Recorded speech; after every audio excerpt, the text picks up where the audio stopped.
The crowd roared with anticipation as Caitlin Clark stepped onto the hardwood under the blinding lights of a packed arena. But beneath the cheers was a growing tension. A storm brewed behind headlines, social media chatter, and whispered doubts that threatened to eclipse everything she had worked for. Caitlin had never been a stranger to pressure. From the moment she picked up a basketball at 5 years old in West Des Moines, Iowa, her family knew she was different. Her handles were tight, her shot was quick, and her vision on the court felt almost supernatural. Her father once said, "She didn't just play the game, she saw it in slow motion." By the time she reached high school, Clark was already a name, a 5-star recruit, a scoring machine, and a leader. But even then, there were voices in the background. She's just big fish in a small pond. She can't do that against real talent. She shoots too much. She ignored them. She chose Iowa, a decision that shocked some. Not UConn, not Stanford, not South Carolina. Critics labeled it a wasted opportunity. Pundits scoffed at her chances of national prominence.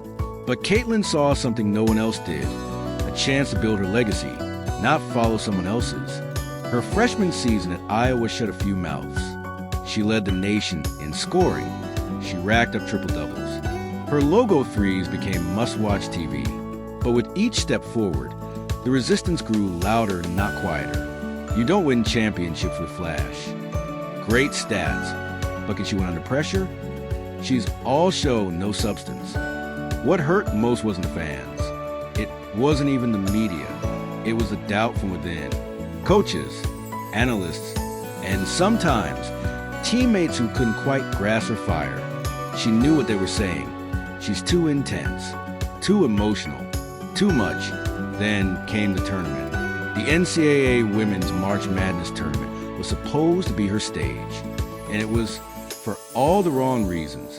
A heartbreaking loss to South Carolina in her sophomore year ignited a fuel for even more backlash. She choked when it mattered, exposed by real defense. She's not that girl. Caitlin was crushed, not because she lost, but because the narrative had flipped. Suddenly, she wasn't phenom. She was a failed promise. And nothing she did seemed to shift the narrative. She worked harder. In the off-season, she trained like a ghost. No Instagram updates. No flashy posts. Just sweat, conditioning, shooting, film study, recovery. Repeat, over and over. She was rebuilding not just her game, but her armor. She knew another season was coming, and so were the critics. And then it happened. The 2023 to 2024 regular season began, and though she was dominant, posting near triple-doubles, dropping 40-point games, the skepticism remained. She's padding stats. She can't beat the big teams. She's not built for the moment. The tension reached a breaking point when Iowa was set to face the #1 ranked team in the nation, South Carolina. Again, it wasn't just a game. It was the game, national broadcast, prime time, a rematch, and the biggest test of Caitlin's career. The headlines wrote themselves. Clark versus critics, one shot at redemption. Can she silence the noise? Or will the moment swallow her whole? Even her teammates noticed the weight on her shoulders. She barely spoke during warm-ups, her eyes locked in like a sniper. Coach Lisa Bludder later admitted, "We knew something was different that night. She wasn't just focused, she was on edge, like she needed to prove something." And she did. The arena buzzed as the tip-off approached. ESPN ran a montage of her doubters' voices layered over clips of past losses. Then the buzzer sounded. Caitlin Clark had 40 minutes to silence the world, or be buried by it.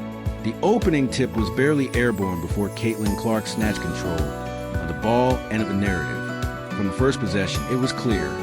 This wasn't the same Caitlin the critics remembered. She wasn't playing for stats. She wasn't playing for applause. She was playing for vindication, and she had fire in her eyes.